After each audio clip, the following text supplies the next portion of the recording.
வணக்கம் மக்களே. இன்றைக்கி நான் விவோ மொபைல் ஒன்று ஆர்டர் பண்ணியிருந்தேன்.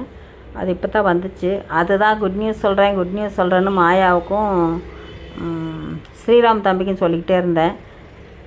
மாயாக்கல்ல, இந்த கார்த்திகாவுக்கும் அதுக்கும். அதுக்கப்புறம் அவங்க கண்டுபிடிக்கல. ஏன்னா முன்னாடி நான் சொல்லிக்கிட்டு இருந்ததுன்னா அந்த மாதிரி தெரிஞ்சிருக்கும். இது எதுவும் சொல்லாமல் எதேச்சியாக டக்குன்னு எடுத்து வாங்கினேன்.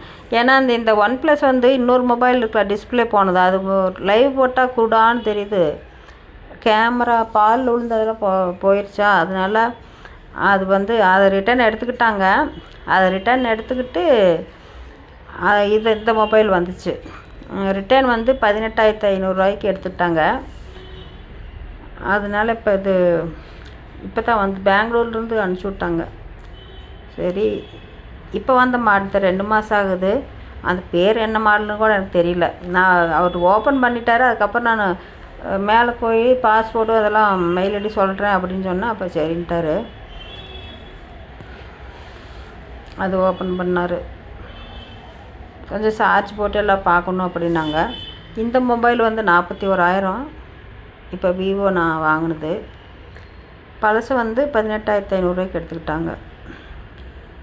ரிட்டர்ன் கொடுத்துட்டு தான் வாங்கியிருக்குது. இன்னும் பழைய மொபைல் என்கிட்ட தான் இருக்குது, இன்னும் கொடுக்கல.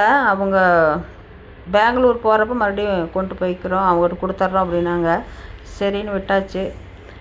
யாருக்கெல்லாம் அந்த மொபைல் வாங்கணும் பிடிச்சிருக்குது, இல்லை பிடிக்கல அப்படின்னு சொல்லி கமெண்ட் போடுங்க.